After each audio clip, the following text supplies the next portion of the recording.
بہت سارے تعلیمی اداروں کے آپ نے جب ان کا قیام ہو رہا تھا اس میں آپ نے کنٹریبیوٹ کیا، پھر آپ نے حکومت پاکستان کے ساتھ بھی آپ بہت سارے ڈپارٹمنٹس میں ساتھ رہے. جو ہائر ایجوکیشن کا مسئلہ ہے ہم یہ دیکھتے ہیں پاکستان کے کیس میں کہ پبلک سیکٹر نے یا گورنمنٹ نے اس میں کوئی بہت زیادہ خاطر خواہ کام نہیں کر پائے ہیں اتنے عرصے میں. تو اب ایک رجحان ہے کہ پرائیویٹ یونیورسٹیز سامنے آ رہی ہیں. کیا آپ اس کو ایک مثبت تبدیلی دیکھتے ہیں؟ کیا یہ سمجھتے ہیں کہ اچھی بات ہے؟ اصل میں اس میں ایک تھوڑا سا کنفیوژن ہے. پہلی بات تو یہ کہ یہ بات ذرا زیادتی کی ہوگی ہم یہ کہیں کہ گورنمنٹ نے کچھ نہیں کیا. جب میں کراچی آیا تو گورنمنٹ میں پاکستان میں کراچی میں ایک یونیورسٹی تھی، اس کا نام تھا یونیورسٹی آف سندھ. صحیح. یونیورسٹی آف کراچی بعد میں بنی، اس کے یونیورسٹی آف سندھ پھر حیدرآباد منتقل ہو گئی. تو یہ یونیورسٹی ہو گئی. لیکن یونیورسٹی بنانا گورنمنٹ کے لیے آسان کام نہیں ہے. یہ بڑا یعنی اس کے اندر کافی پیسہ چاہیے ہوتا ہے یونیورسٹی بنانے کے لیے، پراپر اگر یونیورسٹی بنانا ہو تو اب یہ ایجوکیشن میں جو یہ نیا رجحان چلا ہے پرائیویٹ یونیورسٹیز کا، وہ اس لیے چلا کہ آبادی بڑھ گئی ہماری. پبلک یونیورسٹیز وہ کیٹر نہیں کر پاتی تھیں ان کو. صحیح. وہ صرف چند لوگوں کو لیتی تھیں، بچوں کو، اچھے بچوں کو، باقی بچے رہ جاتے تھے، خاص طور پہ وہ جن کے پاس فیس دینے کو پیسے ہوتے تھے. تو پرائیویٹ یونیورسٹیز آنے لگی. پرائیویٹ یونیورسٹیز فیس زیادہ تھی. اچھا، جب فیس زیادہ تھی پرائیویٹ یونیورسٹیز کی تو انہوں نے سوچا کہ بھائی یہ تو کاروبار بھی اچھا ہے. تو جب انہوں کو اچھا کاروبار ملا، دیکھیں میں ایک بات آپ کو اور بتا دوں، یونیورسٹیز سے اصل میں جو مثلا میڈیکل اور انجینئرنگ یونیورسٹیز ہیں، تو اگر کسی کا انجینئرنگ انٹرپرائز ہے تو اس سے آمدنی نسبتاً کم ہوتی ہے. اصل آمدنی یونیورسٹی سے ہوتی ہے. صحیح. اس لیے کہ یونیورسٹی میں خرچہ کم ہوتا ہے اور آمدنی زیادہ ہوتی ہے. اسی صورت سے میڈیکل یونیورسٹی میں ہسپتال سے آمدنی زیادہ نہیں ہوتی. آمدنی جو ہوتی ہے وہ اصل میں یونیورسٹی سے ہوتی ہے.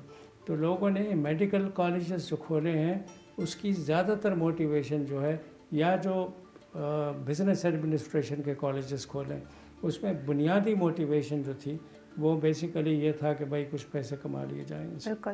اچھا ڈاکٹر صاحب، ہم نے جانا ہے ایک بریک پہ، لیکن اس سے پہلے ایک سوال آپ سے ضرور کرنا چاہوں گی کہ قیام پاکستان کے وقت جب آپ خود ایک اسٹوڈنٹ تھے اور اس کے بعد ایک بہت لمبے عرصے تک جب آپ نے اپنی یونیورسٹیز میں کبھی وائس چانسلر، کبھی ان کے بورڈ پہ سرو کیا اور وہاں کے اسٹوڈنٹ سے بھی آپ کی انٹریکشن رہتی ہوگی، تو اس وقت کے طالب علم میں اور آج کے طالب علم میں آپ کیا فرق دیکھتے ہیں؟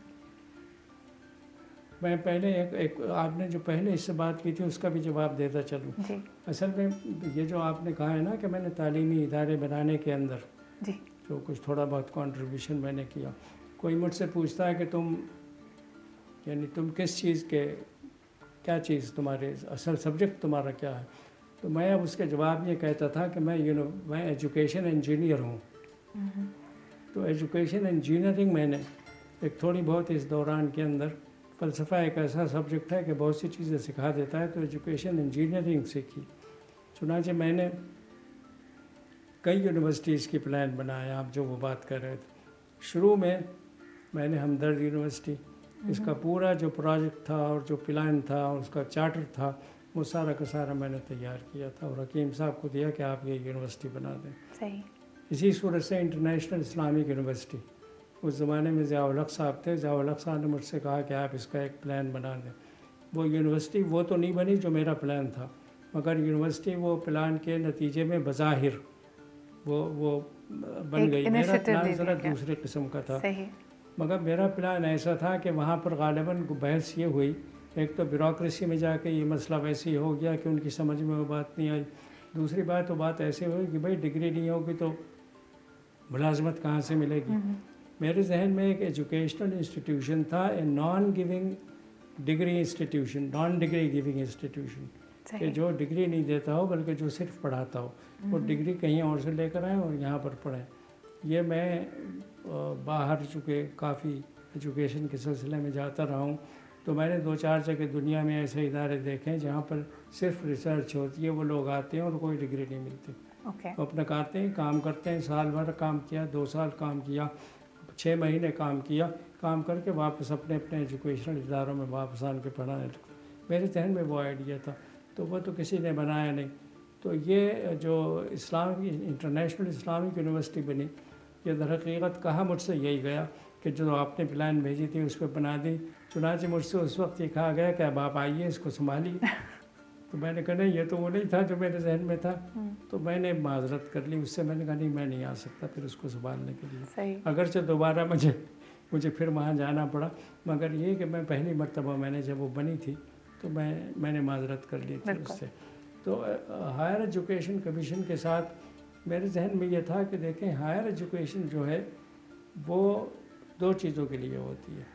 ایک تو یہ ہوتی ہے کہ آپ پروفیشنل اسکلز جو ہیں وہ ذرا اعلیٰ پیمانے کے تیار کریں. لوور یعنی ٹیکنیشینس تیار نہ کریں بلکہ ریئلی انجینئرس تیار کریں. نسخہ لکھنے والے حکیم یا روٹین ڈاکٹرز تیار نہ کریں بلکہ میڈیسن کی جو ایکچوئل تعلیم ہے. میں نے جو میڈیکل کالج پلان کیے تھے، میڈیکل یونیورسٹی پلان کی تھی بقائی کی، اس کے اندر بھی میں نے یہی رکھا تھا. اور اس میں نے اس وقت کے جو سب سے ذہین اور جو سب سے اچھے اور جو سب سے فکر والے آدمی تھے ان کو وائس چانسلر بنانے ان کے کہنے پہ اور ان کے مشورے سے رکھا تھا کہ وہ ڈاکٹر ذکی حسن. صحیح. وہ میرے ذہن میں، وہ میری نظر میں وہ امیجنیٹو آدمی تھے وہ. بالکل.